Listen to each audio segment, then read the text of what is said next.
మనం చూసినట్లయితే గతంలో ఒక 6 సంవత్సరాల క్రితం జనసేన పార్టీ అధ్యక్షులు అలాగే ప్రస్తుత ఆంధ్రప్రదేశ్ ఉప ముఖ్యమంత్రి పవన్ కళ్యాణ్ గారు ప్రజా పోరాట యాత్ర సమయంలో మన తుని పాకేపేట పర్యటన సందర్భంగా తమ అభిమానులైనటువంటి శివ నాగరాజులు అయితే గనక ఫ్లెక్సీలు కడుతూ కరెంటు షాక్కి గురై మరణించడం జరిగింది.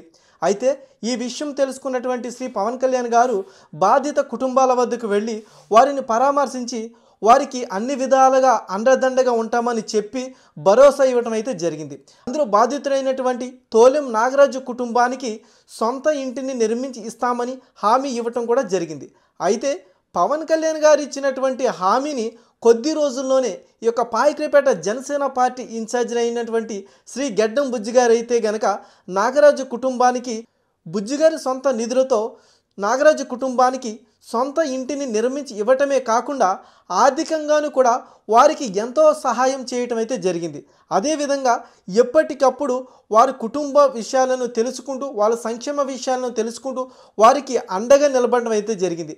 ఇక అప్పటి నుంచి ఇప్పటి వరకు అయితే కనుక నాగరాజు గారి కుటుంబానికి అయితే కనుక గెడ్డం బుజ్జి గారు అయితే కనుక అండగా నిలబడిన తీరును చూస్తుంటే కనుక చాలా ఆనందం అయితే కలిగిస్తుంది. మరి ఈ విషయంపై మరింత సమాచారం నాగరాజు గారి భార్య అలాగే తమ కుటుంబ సభ్యులను కూడా అడిగి తెలుసుకునే ప్రయత్నం అయితే చేద్దాం. ఇంటిని నిర్మించడమే కాదు, గెడ్డం బుజ్జి గారు ఒక ఆర్థికపరమైన మీకు సహాయం కూడా చేశారంటున్నారు కదా, అది వాస్తవమేనా? ఈ ఇన్సిడెంట్ జరిగాక మా ఆయన గారు చనిపోయాక ఏ వ్యక్తి నుంచి కూడా మాకు ఎటువంటి సాయం లేదండి. ఓన్లీ గెడ్డం బుజ్జి గారి తరపు నుంచే ఇప్పటికి కూడా నువ్వు ఎలా ఉన్నావమ్మా పిల్లలు అన్న మాట కానీ బుజ్జి గారితో మాట్లాడేటప్పుడు ఆయన మాట తీరు కానీ ఆయన ఇచ్చే భరోసా కానీ మీకు ఏ విధంగా అనిపించినాయి? నాకు చెప్పిన మాట కన్నా ఎక్కువ చేశారండి. ఒకవేళ నాకు కష్టం వచ్చింది అనుకో ఇంకెవరో చెప్పాలి, పోలీస్ స్టేషన్ కూడా వెళ్ళేంత అవసరం లేదు. బుజ్జి గారి దగ్గరికి వెళ్ళి బుజ్జి గారు నాకు ఇలా బాగాలేదు అన్న చెప్పాలన్న ధైర్యంతోనే నేను ఉన్నానండి. ఓకే అమ్మా, ఏ పదవి లేని వ్యక్తి ఇక్కడ మిమ్మల్ని అంటే మీ కష్టాలు చూసి చలించిపోయి చేశారు కదా, ఆయన మనస్తత్వాన్ని మీరు ఏ విధంగా చూస్తున్నారు? దేవుడు మాకు ఇచ్చిన వరం అండి అది. గెడ్డం బుజ్జి గారు పవన్ కళ్యాణ్ గారు మీకన్నా ఎక్కువ చేస్తారు కానీ ఈ విషయం ఎవరికి తెలియదు.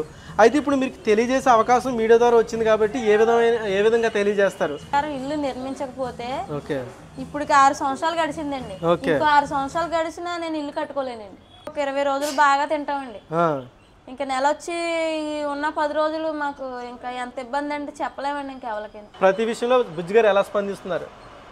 ఈ దేవుడు ఎలా ఉంటుందో చూడలేదు కానీ నా పిల్లలకి నా మనవలకి దేవుళ్ళగా ఆయన సాయం చేసాడండి.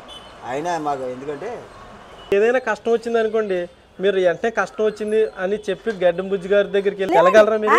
మీకు ఏ ఇబ్బంది లేదు, మాకు కావాలంటే బండి వేసుకుని మా పిల్లల్ని తీయమని మనం అక్కడెక్కడ ఎందుకు బుజ్జి గారి దగ్గర పోదాం, ఏదన్నా అవుతే అక్కడే. ఆయన పిల్లలు కూడా చూసండి చాలా బాధపడ్డాడండి. ఆయన చిన్న పిల్లల్ని చూసి నిజంగా నా పిల్లల వల్ల అతను ఎక్కువ సాయం చేశాడండి. చిన్న పిల్లల్ని చూసి గెడ్డం బుజ్జి గారు మీకు ఎమ్మెల్యే అయితే ఏం చేస్తారనిపిస్తుంది? నా ప్రాణం ఉంది లేదన్నది నాకు ఆశ కాదండి. నా పిల్లలు ఇంకా అభివృద్ధి చెంది ఒక స్థాయిలో తెచ్చేస్తాడన్న ధైర్యం అండి ఆయన అవ్వాలండి.